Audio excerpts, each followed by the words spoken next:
hay que ir a fondo con esta problemática porque fue la otra pandemia, es la otra pandemia, algo que también en los medios dijimos cuando ocurría la pandemia del coronavirus, el COVID, también hablábamos de la cantidad de femicidios que ocurrían cuando, bueno, toda la gente estaba de puertas para adentro.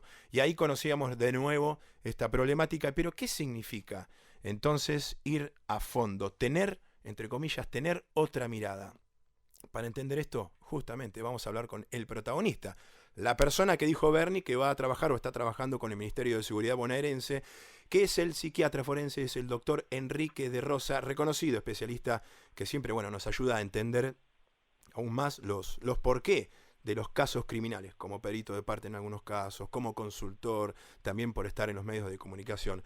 Doctor, buenas tardes y gracias por estar en Sala de Situación. ¿Qué tal, Sebastián? Buenas tardes. Bien, Muchas gracias a vos por llamarme. es un placer, la verdad.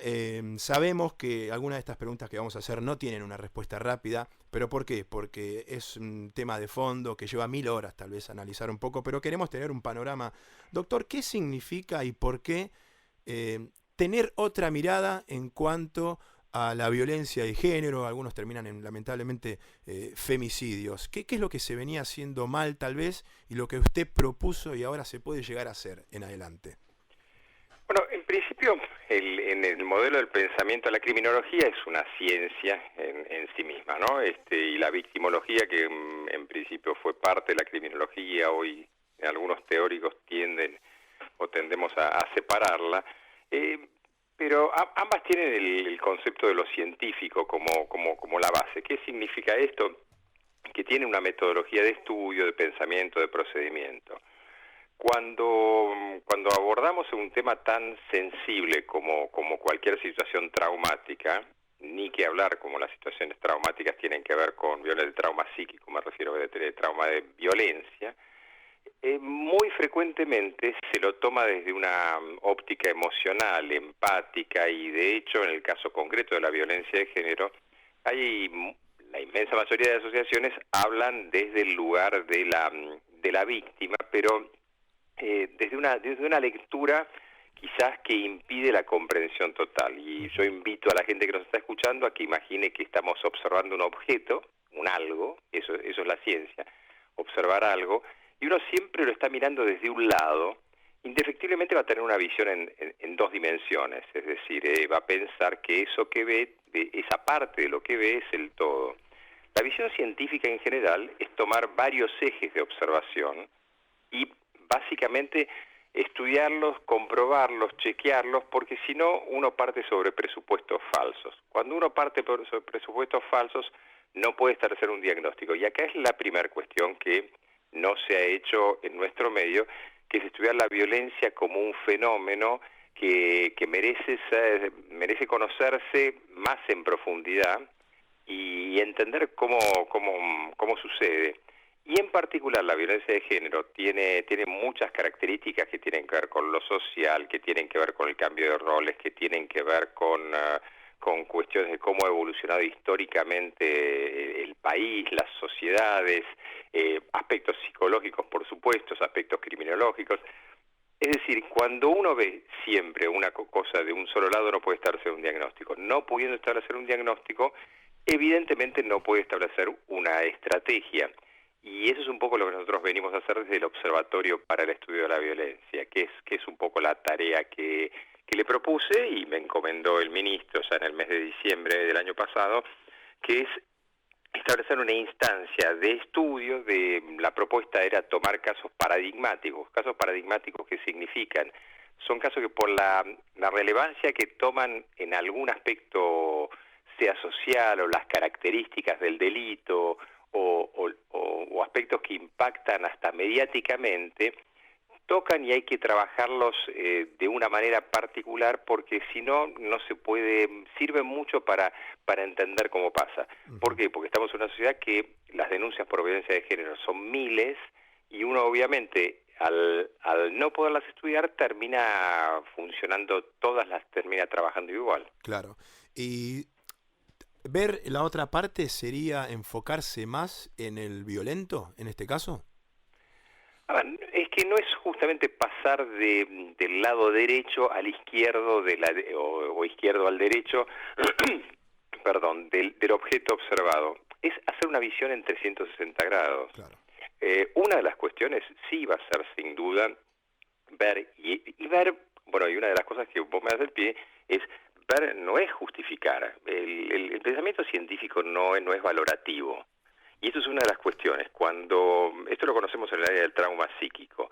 No se puede estudiar el trauma cuando se empatiza completamente con la víctima, porque uno termina padeciendo lo que se llama traumatización secundaria. ¿Qué es esto? Yo no puedo trabajar porque quedo paralizado ante el horror en que me pego tanto a la víctima que no trabajo. Para que la gente entienda, es como si un cirujano no pudiese cortar a una persona a la cual le está salvando la vida porque sufre por el dolor que le podría estar ocasionando, Claro. o sufre por el horror que significa esto.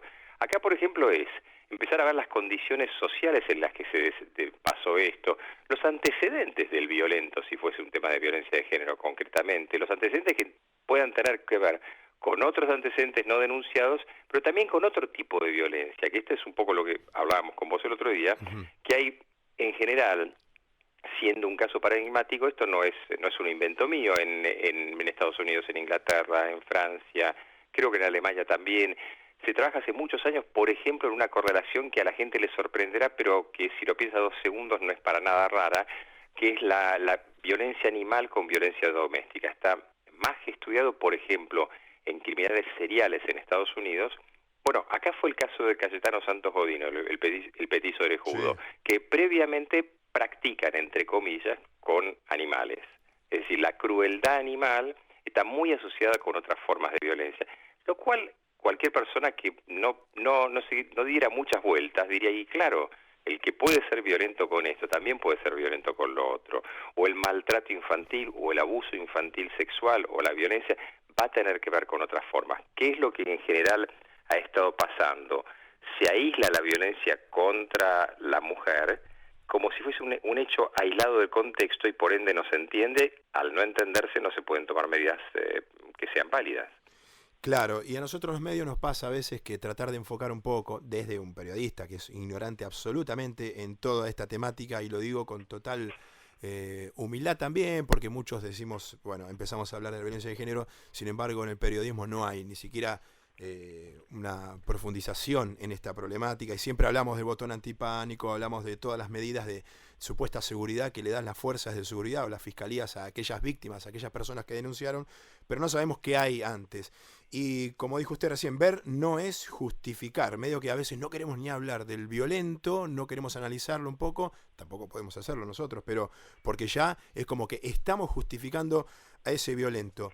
¿Se puede llegar, por ejemplo, y también le preguntaba en estas horas a usted, ¿se puede llegar a un posible o potencial violento sin una denuncia previa? Bueno, es que esa sería mi expectativa, trabajar sobre la prevención, y creo que en esto es lo que yo le estoy muy agradecido al ministro, y es que en definitiva hayamos podido pensar en el mecanismo de prevención que uno utiliza en el sanitarismo bien entendido, es decir, en medicina.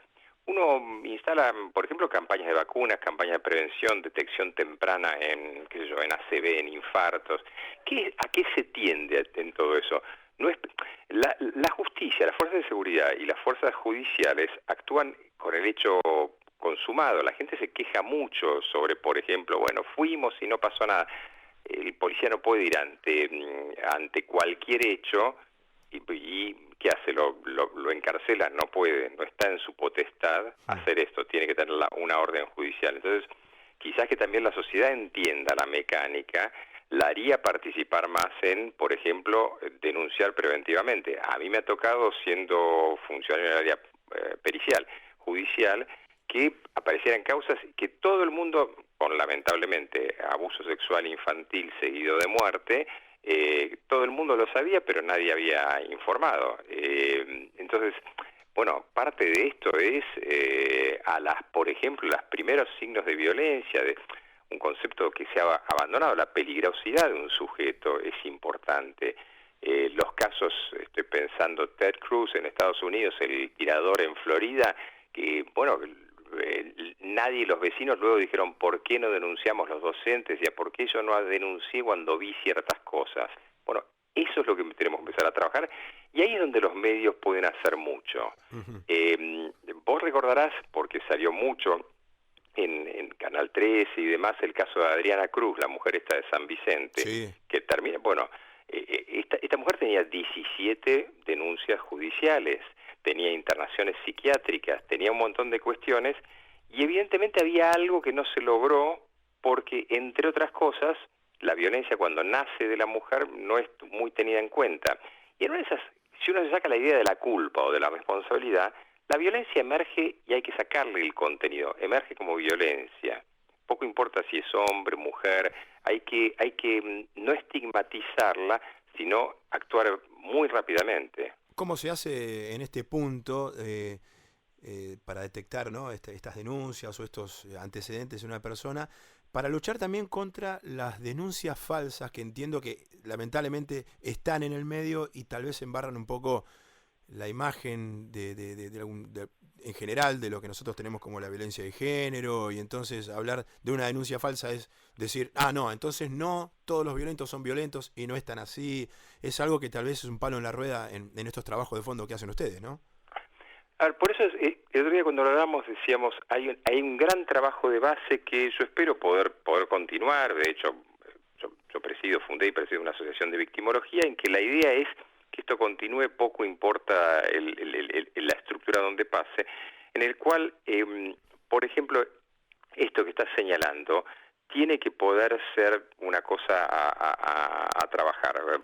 Por de pronto, va a haber que trabajar mucho con el Poder Judicial para establecer que las denuncias falsas o de las denuncias fraudulentas, que es lo que quiere decir eso, las denuncias que tienen un fin, por ejemplo, económico, Claro. cosa muy frecuente en conflictos de pareja, en el cual de golpe ante cualquier cosa y hasta objetivamente te voy a amenazar como violento si no me aumenta. Es decir, esta historia de utilizarlo para obtener un rédito económico también existe. Bueno, tiene que haber un castigo para esa persona que hace eso, porque también eso es un acto de violencia y también hay que entenderlo como parte de la cadena que si el sujeto no tiene frenos inhibitorios, después hace barbaridades. Y a ver, voy a contar algo que quizás no sea simpático, pero hay muchas causas que terminan con episodios de violencia de género, pero que en realidad que empiezan con otro tipo de violencia más tendenciosa, entonces, o más menos evidente, la violencia psicológica, las presiones. Y si el individuo tiene pocos frenos inhibitorios, hace algo. Está mal lo que hace, por supuesto. Pero la realidad, y acá viene el estudio de lo científico, es, miren, si se presiona sobre un sujeto y ese sujeto tiene poquísimos frenos inhibitorios porque está frustrado, porque no tiene trabajo o porque simplemente es un violento de base, hay que trabajar la cuestión de manera general. Las falsas denuncias deberían tener una condena ejemplificadora, porque también se pone a trabajar el sistema judicial y eso significa un costo para la sociedad, significa un costo para las fuerzas de seguridad. Eso hay que trabajarlo. Qué bárbaro, qué delicado y qué interesante es lo que acaba de decir. Ahora, esto, que es muy profundo y evidentemente es así, se puede llevar a cabo con la policía que tenemos y la justicia que tenemos hoy en Argentina, en este caso, bueno, en la provincia de Buenos Aires. A ver, por de pronto, uno también va trabajando con lo que puede, pero también acá viene la parte que quizás me tocaría a mí, que tenemos que trabajar con la gente del área educativa, de la Policía de la Provincia de Buenos Aires. Yo creo que hay que partir de una óptica positiva y optimista, y es que uno puede empezar a educar en el tiempo, a formar, a capacitar. Yo, estando en el Poder Judicial hace muchos años, empecé a trabajar en instruir a fiscales y magistrados en general sobre qué pedir, por ejemplo, en causas de violencia, de crímenes sexuales. No es tan fácil, porque si no es simplemente la pericia le dio tal cosa. Claro. Y a veces en los medios se dice, no, la pericia, y la verdad eso no significa nada, porque que una persona tenga pulsiones de tal tipo no significa que haya cometido ese delito. Sí. Entonces, por ejemplo, trabajar en la educación, y esa educación tiene que ver con capacitar en áreas legales, capacitar en áreas de seguridad, capacitar en áreas psicológicas, pero que nos falta mucho de antropología, criminología, sociología en un país en que tenemos la situación crónica social que tenemos. No podemos pedir a veces que un hombre se comporte como un catedrático europeo con su situación económica Claro. resuelta. Sí, sí, sí, sí. Bueno, doctor, la verdad es que es para charlar también mucho tiempo y bueno, quisimos dar nuestro granito de arena desde este lugar y escucharlo para nosotros siempre es un placer, nos aclara muchísimo y esperemos, bueno, obviamente deseamos que le vaya de 10 y que pueda todo esto plasmarlo en la realidad tan complicada que tenemos, pero que seguramente lo va a poder hacer. Muchísimas gracias, Sebastián. Que Gracias, tenga un buen doctor. fin de semana. Un Hasta luego. abrazo, igualmente. El doctor Enrique de Rosas, que es psiquiatra forense, que en este caso, bueno, más allá de todas las especialidades que él tiene, va a trabajar para el Ministerio de Seguridad bonaerense con una mirada más amplia y más profunda sobre la violencia de género para evitar que la otra pandemia, los femicidios. Sala de Situación con Sebastián Domenech por AM con Voz.